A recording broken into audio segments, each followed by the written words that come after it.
call this meeting to order at 1:10 on March 30th, 2026 in the Student Government Conference Room. Please be advised that this meeting may be audio or visually recorded.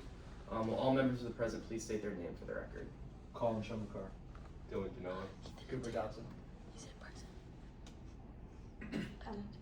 Emma Ramsey. Wyatt Clark. Ella Martin.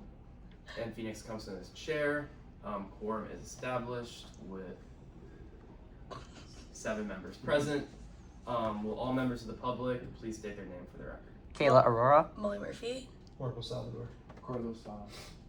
Thank you. We are now in line for the first item on our agenda. Before we get started though, I want to go over the bill hearing procedure for 800 code legislation for all members of the committee. The author or sponsor of the legislation will get 5 minutes to present, followed by 5 minutes of questions by the committee, followed by 5 minutes of debate by the committee, and concluded with 2 minutes of final privilege by the author or sponsor present. The first item on our agenda is SSB 2026-1042, Costume and Agenda, 800 code revision. I'll give everyone a second to pull that up.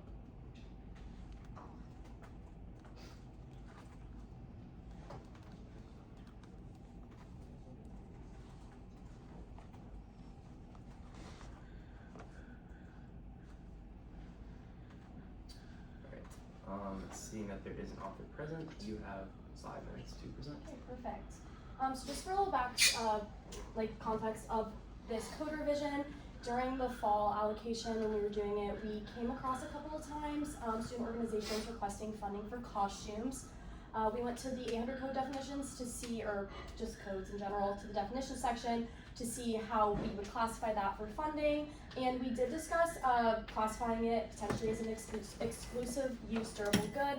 However, we determined that that wasn't really the best way to classify it, so we ended up just using committee precedent when it came to making decisions on the costumes. So myself as well as Molly found it necessary to write a set definition, and we decided that we were going to classify costumes as any clothing item used for the purpose of performance where an audience is present, and that they should be seen separate from the exclusive use durable goods. So. Thank you. We are now in line for 5 minutes of questions by the committee.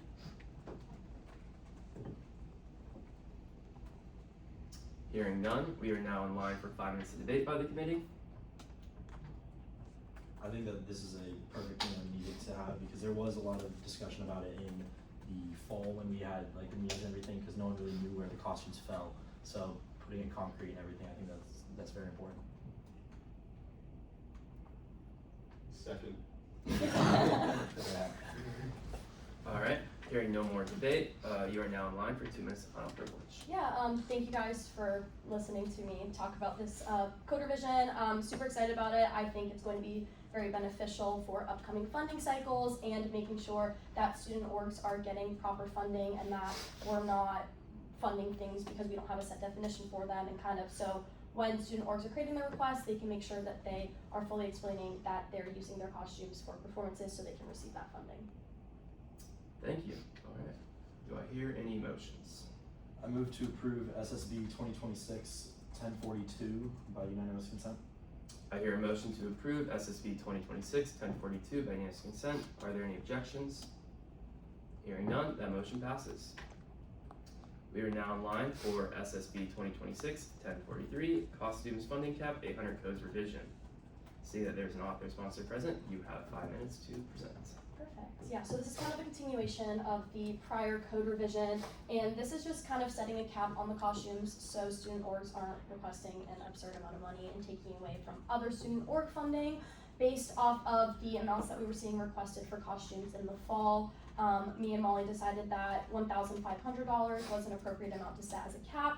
This gives enough money for student orgs that their main thing is performances to get funding, but so they're not spending an insane amount and still being able to leave money for other organizations as well.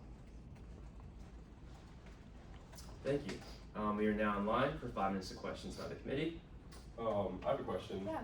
I think we're all kind of aware as to what the costume was that brought about this conversation. Yes. Do you remember the exact amount that they requested for that costume? Would Yes. it fall? Okay. I believe it was $1,000. We Okay. looked at that, and the other one I think was $700. Okay. So we decided on $1,500 just to kind of give a little bit of a leeway for those organizations if they say they need to go to $1,500 max, because we can't just use 1,000 based off of one organization, so Yeah. I kind of wanted to set kind of a range so there could be some fluctuation in the amount requested. Perfect. Alright, hearing no further questions, we are now in line for 5 minutes debate by the committee.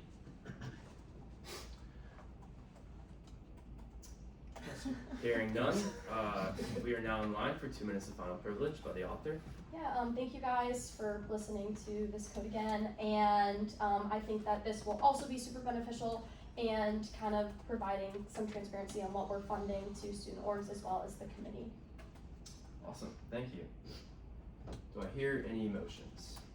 I move to approve Bill 2026, or SSB 2026-1043 by unanimous consent. I hear a motion to approve SSB 2026-1043 by unanimous consent. Are there any objections? Hearing none, that motion passes. We are now in line for SSB 2026-1044, Procedural Fairness and Funding Act, 800 Codes Revision. Seeing that there is an author is present, you will have 5 minutes to present when you're ready. Awesome, thank you so much. I'm happy to be back, guys. Yeah, very quickly, I'd like to go over this bill. I think it's really important. I think it's also really timely. This was in collaboration with current student body president Blake Cox. So thanks to him if he's watching this video. And yeah, to really quickly go through this, we've been getting a lot of emails, both himself and myself in my previous position, regarding Code 808.11, which is the 75% threshold, which I know all of us in committee are aware of, but for the sake of explaining, it essentially means that if an organization doesn't use up to 75% of their budget, or their allotted budget by the end of a fiscal cycle, then they wouldn't be eligible to receive funding for the next one. This is a really good metric to keep organizations accountable and make sure that organizations that are requesting money are using them, and that organizations that didn't qualify for funding, didn't just get no money in vain, pretty much kind of taking care of the funds that they have available. So all we're adding here is an appeal process and establishing grounds upon which an appeal could be granted. And so to read it out pretty quickly, the president or treasurer of a student org that was deemed ineligible pursuant to the section may submit an appeal to the student body treasurer within 10 school days of receiving official notice of ineligibility. And the 3 grounds of appeal are whether the university, student government, or a facility had scheduling restrictions that was beyond their control. 2, if there's a cancellation of an event or program due to circumstances beyond the organization's control as well. And then of course other documented administrative or institutional barriers preventing expenditure of funds, which is more of a gray area section of it, but it's important to have just in case there's, a nuanced issue that we've never seen before. So I think it's an important part to add as well. Also a quick note for the committee, there would have to be an amendment to the proviso line. The code was kind of written a long time ago, so it's not appropriate to submit it with the time frame that we have in place right now. I have kind of a new drafted one as well that I could present when you guys are, or I could even send it to the budget chair if you wouldn't mind.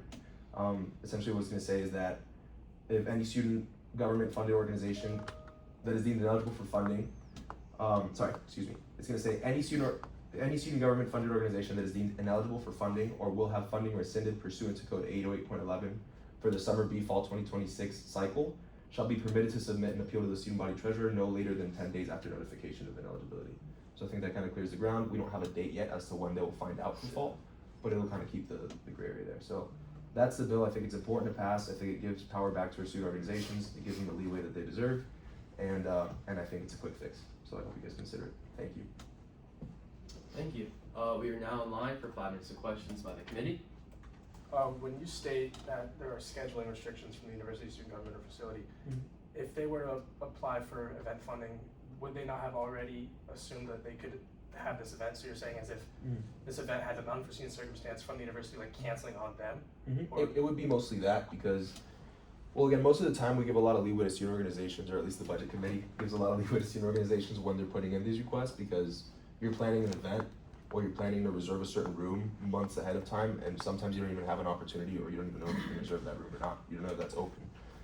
And so whether there is an issue that the university or student government or whatever entity they're trying to reserve a room from cancels on them, or maybe that day wasn't available, the one that they stated on a request, then that's where this part of the code would be applicable. It's something where they can kind of respond to it in a way. okay, and would they have to prove that they potentially tried to reschedule it? Yes, this would be with this would have to be with a certain amount of evidence as to why they couldn't do it. So I think there we stated pretty clearly that they need to show some sort of Yeah, justification that's fine. for it. So Thank you. paperwork, of course.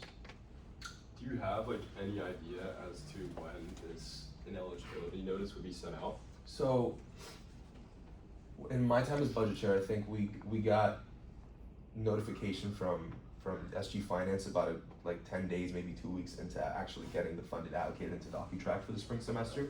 So it's not too long after they already get their funds, and it's a quick fix in the sense of, instead, let's say that we find it, let's say they submit their appeal within the 10-day frame, student body treasurer revises it, they deem it, it's you know, it's excusable, the excuse, you know, just works.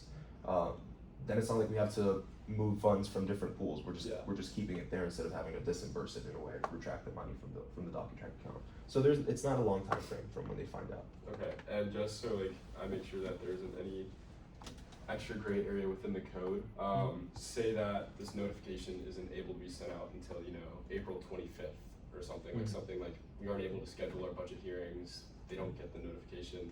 Does that change the 10 school days limit? Because I think after then it turns into reading days, or is that just interchangeable with business days? So the way that it would work would be when the budget committee goes into, you know, organizational hearings, you know, I think in a couple weeks, 2 weeks from now. Yeah. You guys are gonna allocate money to all the organizations that abide by the 800 codes, that are, you know, pursuant to the presidents of the committee. And then, you know, the bill's gonna be passed, it's gonna be heard in the Senate. And then those organizations are gonna be able to see what the funds that they received. Nevertheless, they won't be notified until next fall. Okay. Because SG Finance, which is the other entity that we work with, would have to make sure that the semester is over in order to tell whether or not they actually used up 75% of their funds. So an organization may think they received, let's say $5,000, X whatever funds, you know, for fall. They won't find out until later in fall when the budget chair sends them an email saying, hey, listen, we know we allocated $5,000 to you, but because the 75% of your allotted budget the previous semester wasn't fully spent, we're gonna have to retract that. So technically they won't find out until fall anyway. So that 10-day period is gonna be a good amount of time, because once they find out, they have just 10 days to send out an email. That works. Yeah, they'll be comfortable, it's gonna be a good time. Alright, hearing no further questions, we now move into 5 minutes debate by the committee. So I think that this is a great code revision. I think as a committee previously and currently, we are trying to be as org friendly as possible. And I think that's a perfect example of this. Again, like you were saying, there are unforeseen circumstances, and just because something is out of their control, I don't think that they should be have their funding taken away from them, because obviously it wasn't their fault. So I think having this appeal in place is great, and it'll help student orgs be able to receive funding in the future. Second. Alright, hearing no further debate, we are now in line for 2 minutes of final privilege by the author. Awesome. Well, thank you guys for those words and for considering the bill. I do think it is important. I know it's very new and it's a kind of a complex thing to explain, but I think it's important that we at least establish grounds for our student leaders to excuse themselves, because just us imposing a code where we don't understand the full picture, I think is just irresponsible from a student government perspective. And not that the code itself is irresponsible, I think it's a good metric of accountability. But again, I think it's incomplete, and I think adding this section in particular is gonna do nothing but help orgs. So I hope you approve it. Thank you. Thank you very much. We are now in line for motions. I move to strike the verbiage of this statute for the spring-summer A from the proviso by unanimous consent. Alright, I hear a motion to strike the spring summer A from the proviso by unanimous consent. Do I hear any objections? Hearing none, that motion passes. I move to insert the verbiage code 808.8 for the summer, or 808.11 for the summer B-fall by unanimous consent. Where would that be going? It would be no proviso, so you would Right after strike out, percent 2, and then the rest of that goes out. Wait, can you restate that motion, please? Yeah, I move to insert the verbiage of code 808.11 for the summer B-fall into the proviso by unanimous consent. I hear a motion to include the verbiage 808.11 for the summer B fall 2026 funding cycle by unanimous consent. Do I hear any objections? Hearing none, that motion passes. I move to strike the verbiage March 31st of the current academic year from the proviso. Give me 1 second, sorry.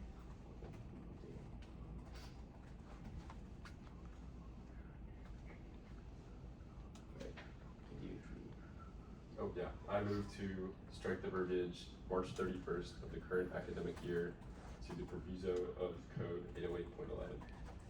I hear a motion to strike no later than March 31st of the current academic year from the proviso by unanimous consent. Do I hear any objections? Hearing none, that motion passes. I move to amend the proviso for 808.11 to 10 parentheses 10 school days of receiving official notice of ineligibility. Wait. Can I just look at what you're. Yeah, I'm just moving this. That's right? Okay. It's this line right here. Just moving that in place of no later than March 31st. I was gonna say, Phoenix, I emailed you. Oh, you did? Okay. I'm sorry, it's just. No, it's okay, yeah, no, it's provisos are hard to do. Can you repeat that last part? Yeah, I move 10 to parentheses amend 10. 10 parentheses, 10, It's yeah. important. It's a So, important it is hard- it's hard to do it. of code 808.11 to Formal this. Okay. I think, Yeah. was it, I think that's ADA accessibility. I think that's why we do that, right? It's also for shout out Tristan. Oh, no, I remember. Oh, I remember. Oh, I remember. Senator Kajabi. Shout out Senator Kajabi. Could you remake that motion? Where is Yes. I move to amend the proviso for code 808.11 to include 10 parentheses 10 school days of receiving official notice of ineligibility. I hear a motion to include in the proviso, parentheses 10, school days for receiving official notice of ineligibility, by unanimous consent. Do I hear any objections? Hearing none, that motion passes.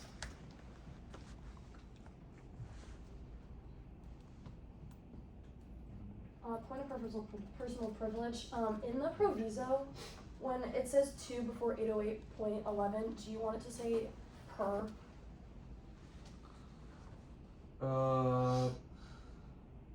Sure, I mean, yeah, How do you want it worded? That's like, I'll take, I mean, because, okay, well, the one I said was, yeah, pursuant to code 808.11.